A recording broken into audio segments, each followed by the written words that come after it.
जरा इमेजिन करो, camera on है, सॉफ्ट म्यूजिक चल रहा है, पेस्टल टोन में एक इन्फ्लुएंसर खड़ी है मधुबनी साड़ी पहने हुए।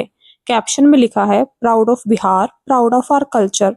और बैकग्राउंड में जो असली बिहार का आर्टिस्ट है जिसने अपने हाथों से वो साड़ी बनाई, उसका नाम कहीं नहीं, ना ही टैग, ना क्रेडिट और ना mention. So hey guys, welcome और welcome back to Gossip and Grace. आज हम बात करने वाले हैं इशिता मंगल की कंट्रोवर्सी पर। देखो, मैं ये पहले ही क्लियर बता देती हूँ कि मुझे इशिता मंगल का कंटेंट पसंद है। इशिता मंगल अपने कंटेंट के थ्रू हमारे कल्चर और हमारी हिस्ट्री के बारे में जो नॉलेज देती है वो बहुत अच्छी होती है। उनका कंटेंट एस्थेटिक, क्लीन, क्लासी होता है।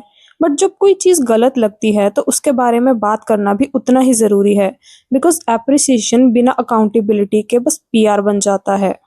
अब कॉन्टेक्स्ट समझते हैं। ये स्टोरी है एक स्मॉल ब्रांड की, मधुबनी पेंट्स। ब्रांड की ओनर है आशा झा, एक नेशनल अवार्ड विनर आर्टिस्ट। मतलब कोई रैंडम पेज नहीं है, कोई मास प्रोड्यूस्ड ब्रांड नहीं, बल्कि एक एक्चुअल आर्टिस्ट जिन्होंने अपनी लाइफ मधुबनी आर्ट को दी है। 2023 में इशिता की टीम ने ब्रांड को अप्रोच किया कोलैबोरेशन के लिए। स्टार्टिंग से ही ब्रांड ने एक चीज़ क्रिस्टल क्लियर कर दी, ना हम पेड कोलैब्स करते हैं, ना फ्री में साड़ी देते हैं। जो साड़ी इशिता ने चूज की वो एक्सपेंसिव थी और ऑलरेडी सोल्ड थी, मतलब किसी और क्लाइंट के लिए बुक्ड। कंडीशन सिंपल थी कि शूट के बाद साड़ी रिटर्न होगी और पोस्ट में ब्रांड टैग होगा। टीम इशिता ने एग्री किया, वीडियो पोस्ट हुआ, टैग किया गया, तो सब कुछ सॉर्टेड था।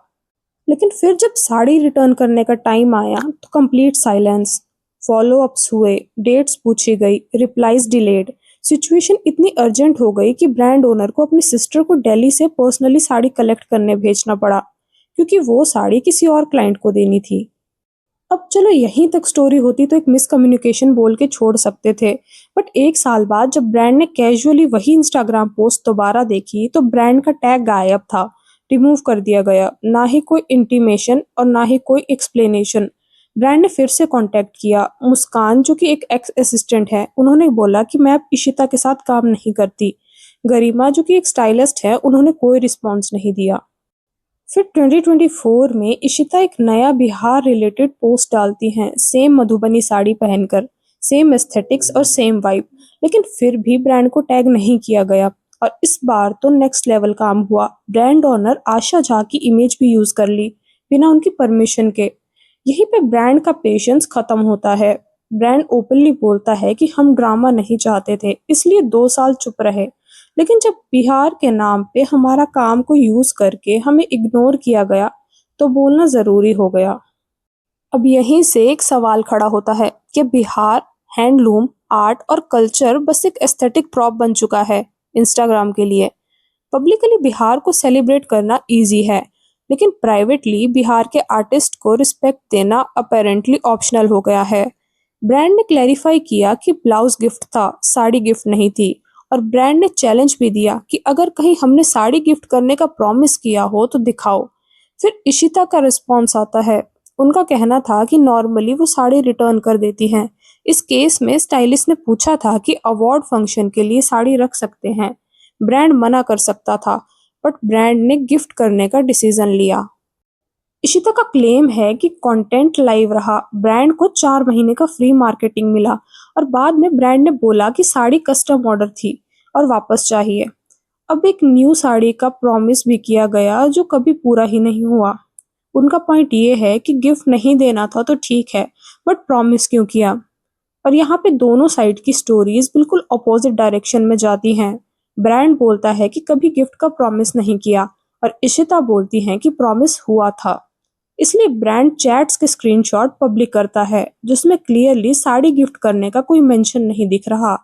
और जैसे ही लोग सोच रहे थे कि ये आइसोलेटेड केस होगा, रेडिट पर एक और स्मॉल ब्रांड आता है, संदूक कलेक्टिव। इशिता के साथ उनका एक्सपीरियंस भी सिमिलर था। डील सेम थी कि शूट के बाद प्रोडक्ट रिटर्न होगा, प्रॉपर टैगिंग के साथ। इशिता ने बनारसी जैकेट पहनी, बट गलत स्टेट रिप्रेजेंट कर दिया। रिटर्न के टाइम पर बोला गया कि इशिता को जैकेट पसंद आ गई है, वो उसे रखना चाहती है एज बार्टर कोलैब और वो उसे किसी शादी में पहनना चाहती है। ब्रांड ने मना किया कि स्टॉक लो था और ये सैंपल पीस था। एंड रिजल्ट क्या था? टैग रिमूव कर दिया गया और ब्रांड को लीगल एक्शन की धमकी दी गई। अगर वो इशिता की फोटोज अपने जैकेट के साथ पोस्ट करें तो उन पर केस होगा।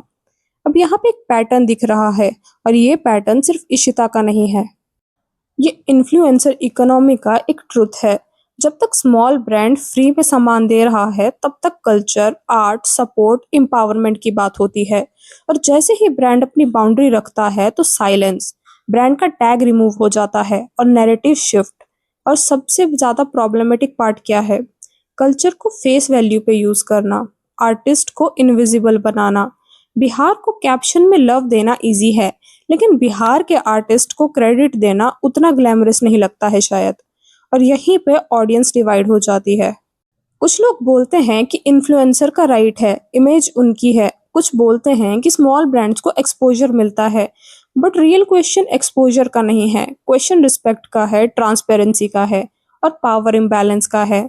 जब एक इन्फ्लुएंसर के पास मिलियंस का रीच हो और सामने एक स्मॉल आर्टिस्ट हो, तो रूल्स इक्वल कैसे हो सकते हैं? ये स्टोरी सिर्फ इशिता वर्सेस ब्रांड नहीं है, ये एक मिरर है इन्फ्लुएंसर कल्चर के लिए, ऑडियंस के लिए और हम सब के लिए जो कल्चर को एस्थेटिक बना के कंज्यूम करते हैं। और शायद सबसे अनकंफर्टेबल सच ये है कि कल्चर को ट्रूली सपोर्ट करना सिर्फ पोस्ट डालने से नहीं होता, वो शुरू होता है क्रेडिट से, किसी की बाउंड्रीज को रिस्पेक्ट करने से और पावर को रिस्पॉन्सिबली यूज करने से। बाकी इंटरनेट देख रहा है, आर्टिस्ट भी देख रहे हैं और जो लोग सिर्फ प्रिटी फ्रेम्स के पीछे का ट्रुथ समझ रहे हैं, उनके लिए ये सिर्फ एक कंट्रोवर्सी नहीं है, ये एक वेकअप कॉल है।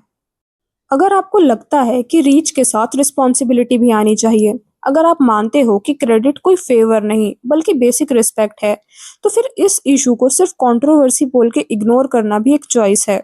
और हाँ, अगर आपको लगता है कि स्मॉल ब्रांड्स को एक्सपोजर के नाम पे कॉम्प्रोमाइज करना चाहिए, तो वो भी एक ओपिनियन हो सकता है। इंटरनेट दोनों साइड सुनता है। अगर वीडियो पसंद आया हो then do like and share this video. Comment section में अपने ओपिनियंस जरूर देना and if you are new here then please consider subscribing. मैं मिलती हूँ नेक्स्ट वीडियो में। Till then take care, bye bye.